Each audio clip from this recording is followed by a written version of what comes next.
Now that we're back, welcome back to some more Scrap Mechanic Survival. I'm StormRunner Gaming, and today we have our little Scrap Mechanic engineer here on the poster calling all of you out to this second season of Survival here in Scrap Mechanic. And you can already see I've, put my foot down here for a little while with everything built in.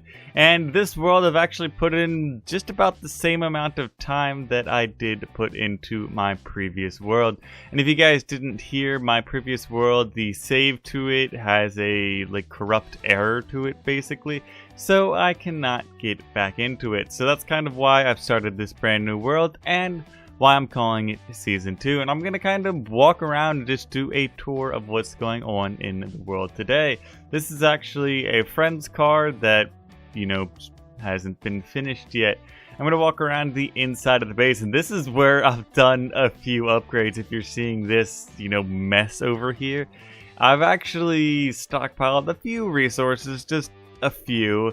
So just about anything I want to build, I have a ton of stuff for it, and I have all the crates back here storing just about everything I need for anything. And if I ever need to get anything, I have a slew of vehicles over here to get whatever I need. This guy was actually my first vehicle in the world, so of course I did upgrade those wheels finally. Well, that was forever ago now. But I did also put on a cage on the back end, so originally that was for grabbing some caged villagers there, but now I really don't know what I've done with it. I put a top on it so I could stand up there during raids, but I haven't really used that in a while. Alright, enough of that vehicle. Let's move on to this big guy over here. Originally, he was built to chop down a ton of trees. As you can see, the saws on the bottom end. At one point, it did also have some mining... What are they called? How can I not remember what they're called? You guys know what I mean, though. The drills. Jeez, my memory's going on me. But right now, it does have two huge refineries on it, a couple collectors, and a decent bit of storage.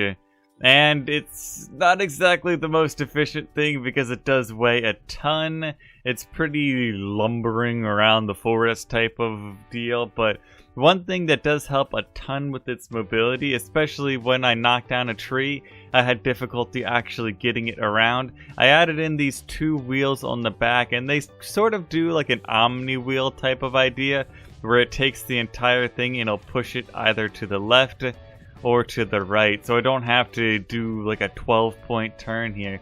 Because this thing is a pretty long vehicle, and like I was talking about earlier, it's got some weight to it, so it doesn't turn very well. But yeah, I actually haven't been using that one this much. I think there is still... Oh, I probably cleaned it out for some resources, but we can dump some more stuff into all these chests here. Alright, moving on. This is a more recent build of mine.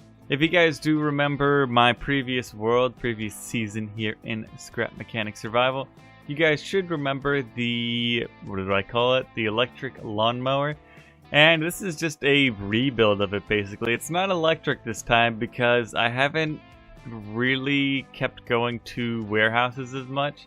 I realized once you raid the warehouse once, there's not many component kits and stuff you can get out of it.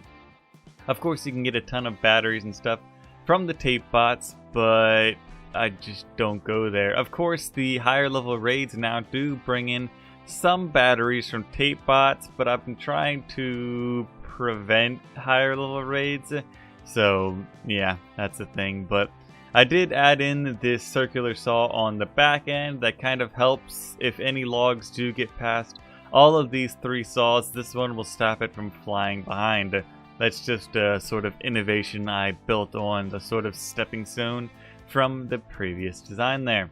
And all this tubing you see coming out to this is my sort of refined station before I had that big guy over there. And I didn't have all this tubing, that's more of a recent thing when I got a really quick mining solution done. So I could get a ton of glass and everything done for this, but basically the premise, if you haven't seen what's going on here already, I'll fill up this trailer with my little truck here, with, you know, wood. Probably, I've been using it for more iron and stuff, iron and stone.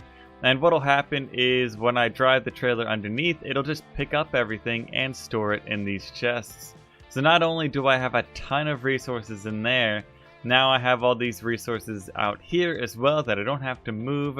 And whenever I want to craft anything, if the storage inside is empty, it'll just start pulling from that storage out there.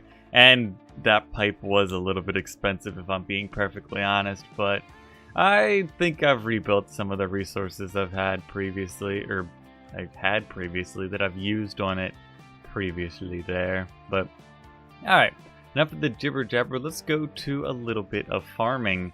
And you can see my little truck here, since I took the drills off the front end of that huge guy inside, I put them on this little truck here. And I'll have to say, this is one of the most efficient mining vehicles I've ever built. And I'll show you guys why in a second or two here. First, I'm going to stop by my old school farm. This is my first farm. It was only a 25 plot farm, hence why it's a little square here, or a little bit of a rectangle if I'm being perfectly honest. But I don't know. It served its purpose while it was working here, but I kind of moved on to bigger and greater farms, and I actually moved it a pretty long way away from the base. So as we're going out there, I can kind of demonstrate how this guy will be chopping up some stone here. Actually, we've got some stone right here and a cow. You guys are elusive to me, stupid cows. When I need you guys, you're nowhere to be seen. When I have like thousands of corn, but when I have no corn, you guys are always right here staring at me with big eyes and your tattoo. Alright, so as you can see, when you actually mine a couple things up with this, this thing chews through some stone really quickly. And it helps that this is a really small maneuverable vehicle. I mean, a lot of my previous mining vehicles had some sort of storage or something on them that kind of made them slower and less maneuverable.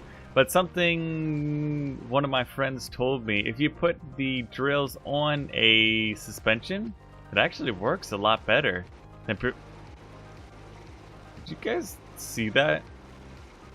Not only did the cow just disappear, but not the whip bot, the hay bot disappeared as well. That's surprising to me. But as you can see, all these little pieces are just destroyed by this.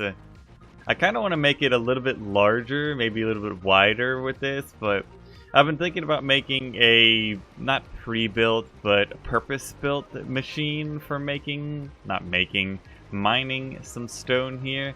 Because with this little design here, it works really well. And the only thing I had to change from my original design, just slapping some suspension and then the drills on front of that, I did make them go down one more, because instead of having to get out and whack everything down here with my hammer, all I have to do is drop them down by one with that piston there. But enough of that, let's go out to the farming fields I've got. And I actually had a full video I was going to bring in with this season 2 of Scrap Mechanic Survival here. I had a really cool idea with basically how to defend against the farm bot raids with a farm, and you might see what I'm going to do. It's a pretty far distance away because I wanted to find an island. And I was going to move my entire base out here, but I thought it was just too big of a hassle. I get plenty of gas anymore, so it's not a horrible trip out here. And I do have a drawbridge and everything, so the defense out here was pretty good. But I don't know. My big idea for defending the farm here was basically I wanted to do some sort of wipeout course, if you've ever seen that show. And you can see this little footpath I built. But as I was starting to build... What? What happened to my... Oh, the farm bots broke. That's a long story. The farm bots broke the logic thing I had connected to both of these guys, so that's a little bit of a problem. Alright, let's drive over to the other side here. As you can see, we've got a ton of farms set up over here in a couple of different areas, but I mean, I got a ton of stuff out of all of these farms, and I was moving a lot of stuff. That's not... No, no. Well, I got components over here and a couple pistons. Jeez. I got gas over here? What am I doing? Alright, let me grab a couple gas, because I always need more. But what I initially did was I built that path, and I wanted to just make sure that the game would spawn farm bots on the land over there, so that they'd have to take this little bridge, this little footbridge over here. Of course, I put a finishing line in, because that would be their only path to the farm over here. But I set up one farm, I think this was the initial farm here, with 30-40 plants, and planted a ton of pineapples and a couple potatoes for defense. But I soon found out they would just spawn on the other side of this island because it was too large. So I'm like, okay, let's make more farms. Maybe it'll give us a bigger raid and, you know, give us more plants in the process. So I proceeded to spend, I think, almost 10 days in game or more, just constantly increasing the size of the farm. I had to plant more and more, was it carrots, to keep up with the amount of soil I needed to keep just building more farms here. And I think I had over 200 something plots here filled with every type of plant imaginable. That's why I've got a ton of seeds here, and I originally had a ton of food I was producing. But the weirdest thing about this, I know this is story time and there's nothing really happened. I do apologize, but I'm kind of explaining what's happening in the world here. So 10 days go by and I don't get any raids, and I was really confused. Like, I got the one raid on land, then I built the farm over here, and I didn't get a single raid. So I'm like, okay, maybe there has to be a high enough raid for them to spawn far enough away. So I keep making more plots, keep doing more plants here, and eventually, probably 10, maybe even 15 days later, not only did I get the biggest raid I've ever seen in Scrap Mechanics survival history, but they spawned in the water right here. So I got 4 big red guys. I got about 10 tape bots, which, yes, they did take me out a few times. I got way too many hay bots, a ton of whip bots, and they were all submerged, coming at me like a horror movie. It was the craziest thing I'd ever seen. And they were living down here for a little while, but they seem to have moved on from there. So, sad to say, at the end of the day, my wipeout course here didn't really work out. I was really hoping, because that would have been a really fun video to do. And I had built up, like I was saying, a ton of stuff. You couldn't imagine how long it took me to build up all this stuff to actually create a course. I had timers. I was going to create a timer loop so it would randomly push out walls, you know, flip up and down things. I don't know. If you guys have any idea on how to make them spawn on the other side. The only other idea I've had, other than just moving, maybe I could create some sort of maze where I could do a wipeout course or something, so that they would have to go in a certain direction. And maybe I could just do that. I mean, maybe on the mainland it'd be easier, but the only thing is then you wouldn't have the water to push them into. I might be able to find a smaller island that's closer to land and find that, you know, sweet spot so that I could actually do the wipeout course, but we'll have to see in the future.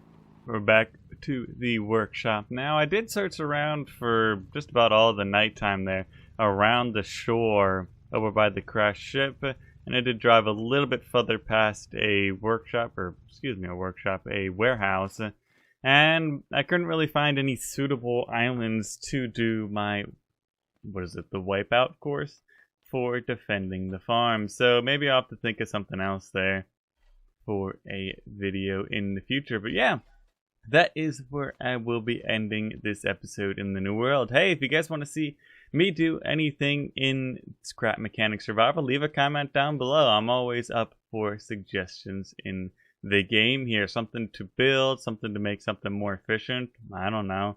Just any ideas for videos. Always greatly appreciated. But yeah, So of course, if you guys did like this, please leave a like and consider subscribing to the channel to stay up with Scrap Mechanic Survival and more of my content. But I've been great. Goodbye. So people need me, and I need to go.